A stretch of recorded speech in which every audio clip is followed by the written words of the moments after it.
All right, so as we move into the second half of these Middle Ages or the High Middle Ages, we do start to see some improvements, especially when it comes to agriculture and trade. And so, first off, more land begins to be cleared out to grow crops. We see forests and swamps cleared out in order to make more land available. But we also see some improved farming techniques and also some new farming equipment like the horse collar that improved agriculture production as well. We see the use of crop rotation, specifically the use of the three field system, where they would leave a third of their fields empty so that they didn't deplete the soil of its nutrients. And every growing season, they would rotate which field was left empty. But overall, this actually increased agriculture production.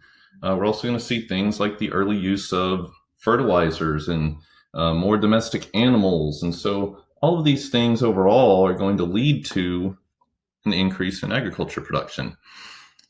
All of this is also going to help fuel a large population growth, especially in the second half of the Middle Ages.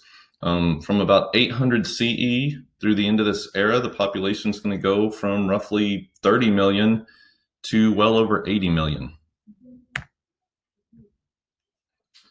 With this increase in agriculture production, we're also going to see a steady increase in urbanization, the growth of cities, as many peasants and serfs begin to flock to the cities and towns. And towns actually allowed serfs to acquire freedom, and they could find jobs in the urban areas. We're going to see a growing textile production, especially this begins in Italy and kind of spreads from there, but it becomes one of the export items of Southern Europe. We're also going to see the growth of these trading city-states. And so especially in Italy and parts of Germany, we're going to see city-states develop, and they're going to come to play a big role in trade in the Mediterranean Sea. And one good example of this is the Hanseatic League. The Hanseatic League was basically an alliance of these German trading city-states, and they came together and they played a huge role in trade. They traded fish, they traded grains, they traded iron, they traded textiles. And overall, it's going to help lead to a growth in capitalism. We're also going to see improved business techniques. We're going to see the spread of banks in the later part of the Middle Ages. We're going to see banks begin to issue letters of credit, similar to what we saw in other parts of the world in this time, to make trade safer. We're going to see commercial partnerships begin to come together. Kind of early versions of joint stock companies where investors would come together and put their money together into these partnerships. And so again, all of this is paving the way for a gradual growth in capitalism. We're also going to see some growing social changes. We're going to see the growth of guilds. And so again, guilds were just groups of workers who came together, but they helped regulate prices and kind of regulate quality of goods as well. We're going to see the code of chivalry. And so in Japan, we had this Bushido code, which was a code of honor that especially the samurai and the military class followed. Well, similarly in Europe, we're going to have this code of chivalry. And it was basically a code of ethics and proper behaviors for these nobles and knights to follow.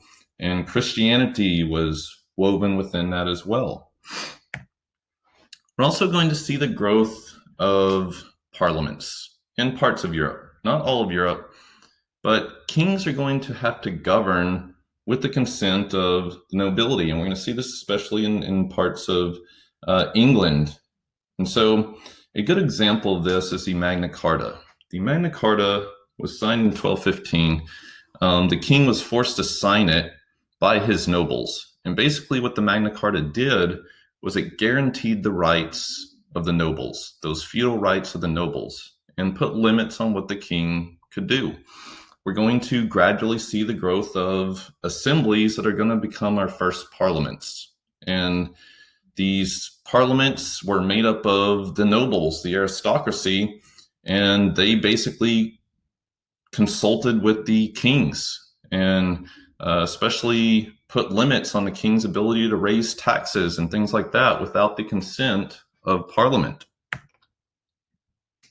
As far as gender roles, throughout the Middle Ages in Europe, we're going to see a steady decline in the rights of women. Women's public roles were extremely limited. Aristocratic women had a bit more influence and power, especially when it came to marriage politics. Lower class women, just there wasn't a large public role available to them. Some women, though, could at least achieve spiritual equality. Christianity kind of saw the equality of souls, and some women could join monasteries and avoid marriages and things like that. But overall, just not a whole lot of public roles for women.